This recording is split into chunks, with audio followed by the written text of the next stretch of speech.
राधे राधे, जय श्री कृष्णा। नमस्कार दोस्तों, मैं हेमलता उपाध्याय आप सभी का अपने चैनल पर बहुत बहुत स्वागत करती हूँ। प्रिय दोस्तों, आज हम सुनेंगे माघ मास महात्म का 14वां अध्याय। इससे पहले की कथा सुनने के लिए आप सभी का बहुत बहुत धन्यवाद। प्रिय दोस्तों, आप अपना प्यार हम बस ऐसे ही हमारे साथ बनाए रखिएगा और वीडियो को लाइक कीजिएगा और ज़्यादा से ज़्यादा शेयर कीजिएगा। तो चलिए अब हम कथा को सुनते हैं।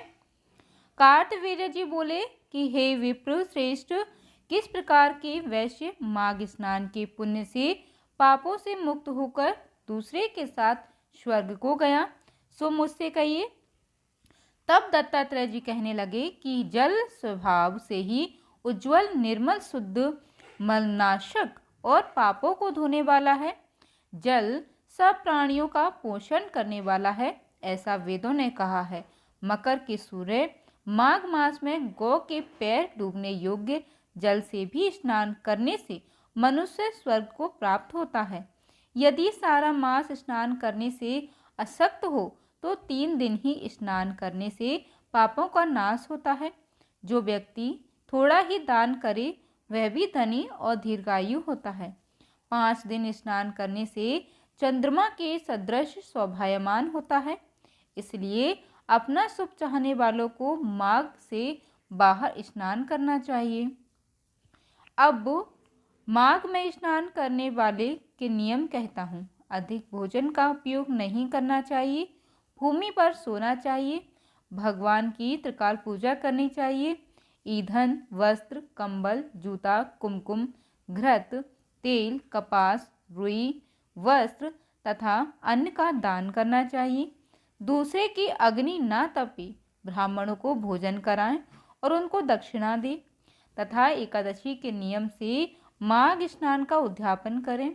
भगवान से प्रार्थना करें कि हे देव, इस स्नान का मुझको यथोक्त फल दीजिए। मौन रहकर मंत्र का उच्चारण करें, फिर भगवान का स्मरण करें। जो मनुष्य श्री गंगा जी में माघ में स्नान करते हैं वे 4000 युग तक स्वर्ग से नहीं गिरते। जो कोई माघ मास में गंगा और यमुना में का स्नान करता है वह प्रतिदिन 1000 कपिला गौ के दान का फल पाता है। दत्तात्रेय जी कहने लगे कि हे राजन, प्रजापति ने पापों के नाश के लिए प्रयाग तीर्थ की रचना की है। सफेद गंगा जी और काली यमुना जी के जल की धारा में स्नान महात्म बलि प्रकार सुनो। जो इस संगम में माघ मास में स्नान करता है वह गर्भ योनि में नहीं आता। भगवान विष्णु की दुर्गम माया माघ में प्रयाग तीर्थ पर सब नष्ट कर देती है। माघ मास में प्रयाग में स्नान करने से मनुष्य अच्छे भोगों को भोगकर ब्रह्म को प्राप्त होता है। माघ मास तथा मकर के सूर्य में जो प्रयाग में स्नान करता है उसके पुण्यों की गिनती चित्रगुप्त जी भी नहीं कर सकते। 100 वर्ष तक निराहार रहकर जो पुण्य प्राप्त होता है वही फल माघ मास में 3 दिन प्रयाग में स्नान करने से होता है। जो फल 100 वर्ष तक योगाभ्यास करने से मिलता है, जैसे सर्प पुरानी कैचुली को छोड़कर नया रूप धारण कर लेता है, वैसे ही माघ मास में स्नान करने से मनुष्य पापों को छोड़कर स्वर्ग को प्राप्त होता है। परंतु गंगा यमुना के संगम में स्नान करने से हजारों गुना फल मिलता है।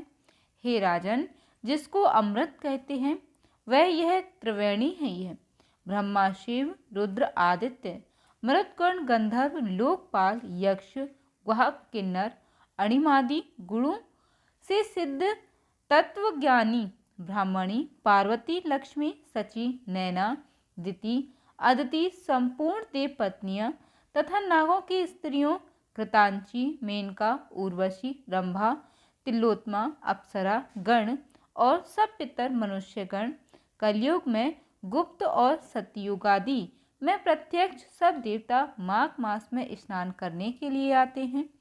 इन दिनों माघ मास में प्रयाग में स्नान करने से जो फल मिलता है वह ईश्वर ही कह सकता है। मनुष्य में कहने की शक्ति नहीं है। हजारों अश्वमेध यज्ञ करने से भी यह फल प्राप्त नहीं होता। पूर्व समय में कांचन मालिनी ने इस स्नान का फल राक्षस को दिया था और इससे वह पापी मुक्त हो गया। तो दोस्तों, यह थी माघ मास महात्म का 14वां अध्याय। आज की कथा में बस इतना ही। आगे की कथा हम अगले अध्याय में श्रवण करेंगे। धन्यवाद दोस्तों। जय माता दी।